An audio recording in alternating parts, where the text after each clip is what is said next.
Hi, I'm Emily Jackson, and today I'll be presenting my project, Faster Inequivalence Testing Using Robustness, advised by Dr. Arthur Choi.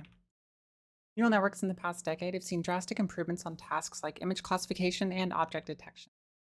Despite their recent success, neural networks have proven exceedingly easy to fool. For instance, these black and white stickers were enough to fool a deep neural network into thinking the stop sign, which it had previously classified correctly, was a 45-mile-per-hour speed limit sign.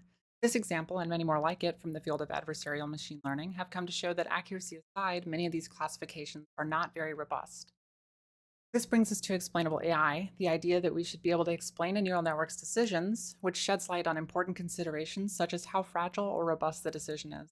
One approach to this is to compile each neuron in a network down to a Boolean function, which have outputs that are much easier to explain.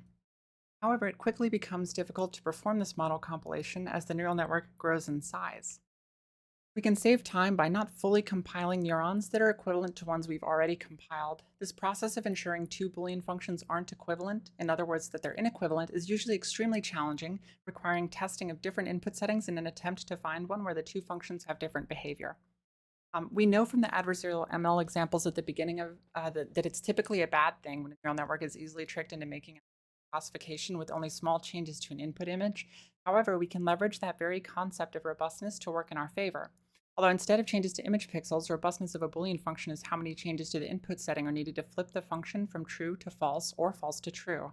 We ultimately concluded that even if two Boolean functions have the same truth value at a given input, as long as their robustness is different, they're inequivalent. To show an example of this, we'll first consider the graph depicting only one Boolean function above, where nodes colored in the various shades of red are false, and the sole green node is true. Note that as we traverse to the left in this graph, further away from the singular true node, we need to flip more and more variables from 0 to 1 to get back to that true node. This increase in the number of flips, or robustness, required is characterized by increasingly darker shades of red. This next robustness graph depicts two Boolean functions. The left side of each node represents the function from the previous slide, while the right side represents a new function. To find inequivalence the traditional way, we would need to search this graph until we find a node where one half is false, or red, while the other half is true, or green. However, using our theorem, we can find inequivalence at any node in this graph, as the robustness of the two functions is different at each node. Furthermore, the points of traditionally found inequivalence can be observed as having a ripple effect on the robustness of their surrounding nodes, similar to throwing a pebble into a pond. This ripple effect is what causes the consistent difference in robustness at each node.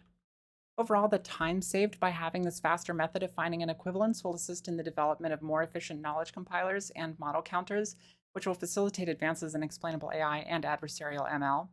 In the near future, we're planning on carrying out a more exhaustive empirical study on the efficacy of our findings in existing knowledge compilers, with preliminary results showing a reduction in the number of equivalence tests needed. Thank you.